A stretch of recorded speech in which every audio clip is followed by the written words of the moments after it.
Okay, so my name's Damon. I'm with Charli3, and this is Josh from Cornucopias. As you all probably know, anybody who's watching this, it's his stage, so it's a good spot.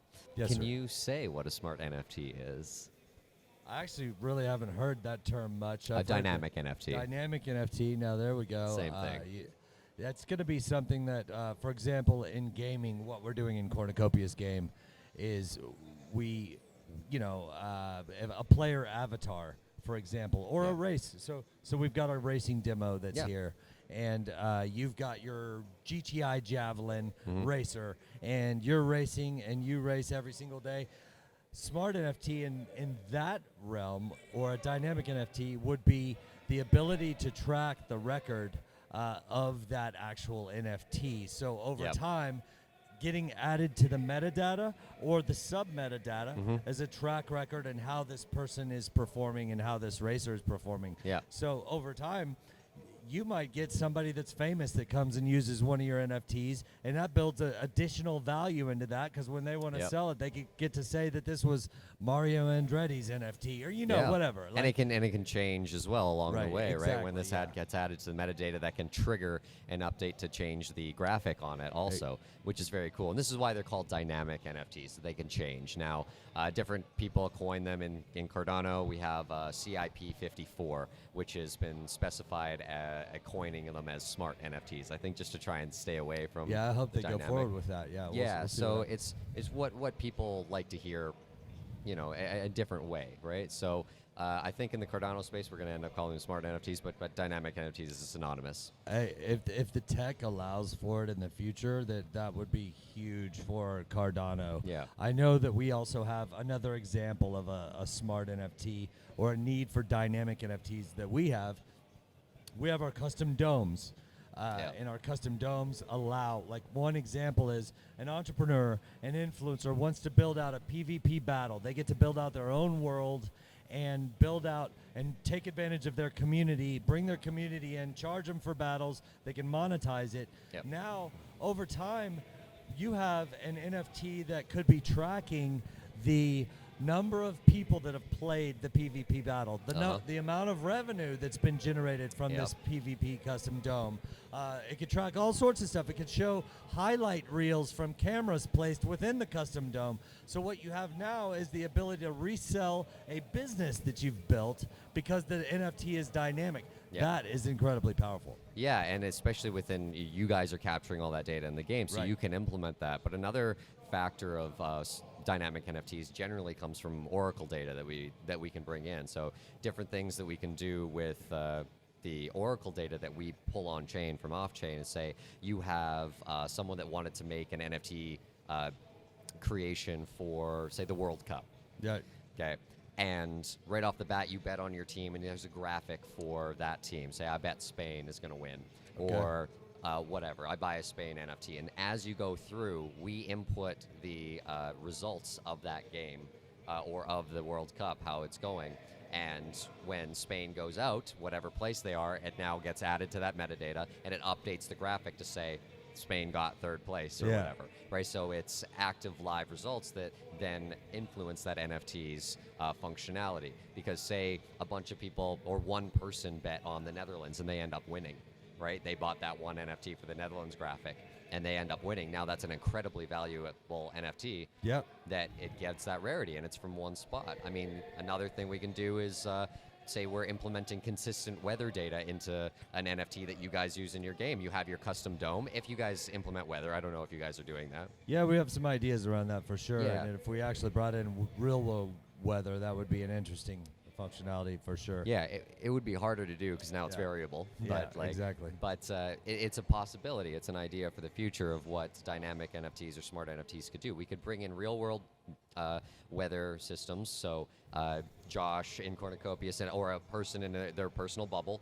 wants to grow a bunch of bananas or something. And in order to grow a bunch of bananas to sell off or whatever, use in a different game or something, you have to have a tropical climate. Yeah. And so we bring in an actual real-world tropical climate that is averaged out from tropical biome ecosystems around the world. And then that gets displayed in the game to grow the right crops. Now, that's incredibly complex, but it's possible. Yeah, man, I like your idea of bringing in Oracle data to play a part of the dynamic NFT. Like, Yeah. so bringing in that element to the smart NFT or dynamic NFT is pretty cool. It's Yeah. a good idea.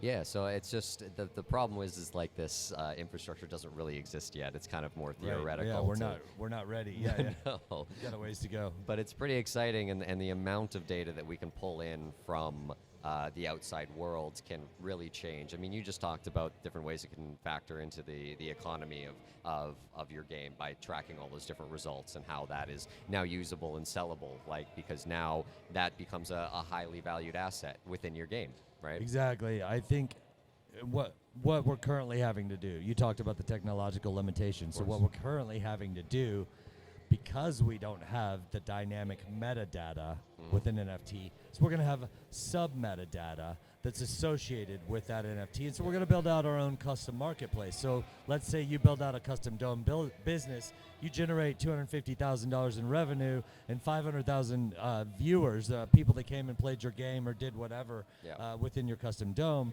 and you want to sell it. You're ready to move on.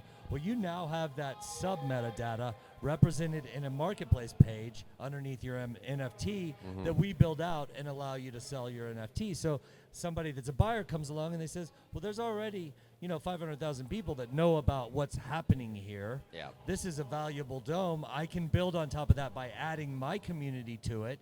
So now that smart NFT has just come an incredibly powerful means of you selling your business. Yeah, it's a big deal, especially if it's representing that business, almost like, and you can do that, say, with like a title deed and track, who had it the whole time. Like if you made that for the bubbles or something, or whatever business is being set there, and it can track all of these different things. And it's very, very powerful in this theory that we're getting into. But I know that it's Chainlink's doing a lot of work on this, the other main oracle in crypto space on Ethereum-based projects, but we're focused on the Cardano side of things and trying to bring this in. Now, it's not smart NFTs aren't just going to be used for gaming. There's different things that can update. I mean, our Oracle data is technically an NFT that gets pushed on chain and then people can take, right? Now, how can that change from what we have? If there's a micro update or a last second update that we need to change that data, that NFT can now become a smart NFT as well. It's for security purposes within DeFi,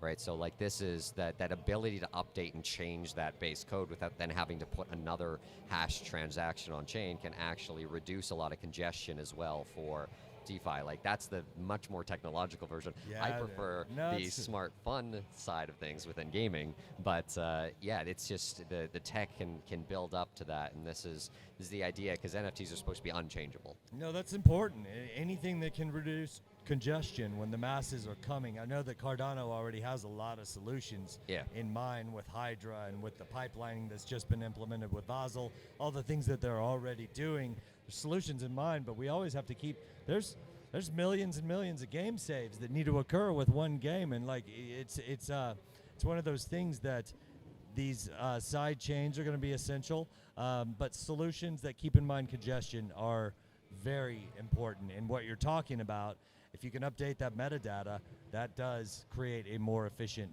less congestion scenario. Yeah, and I mean, can we do it?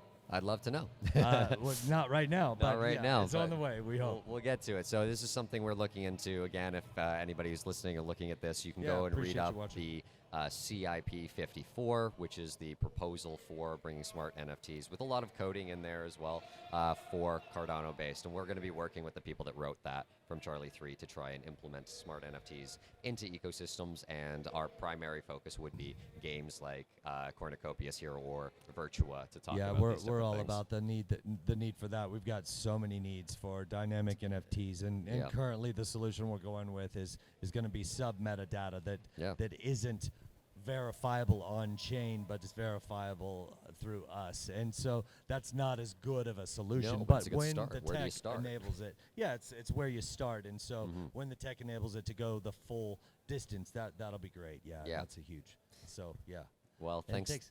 Thanks everybody for listening. Thanks for listening, and we'll talk to you soon. All Bye. right.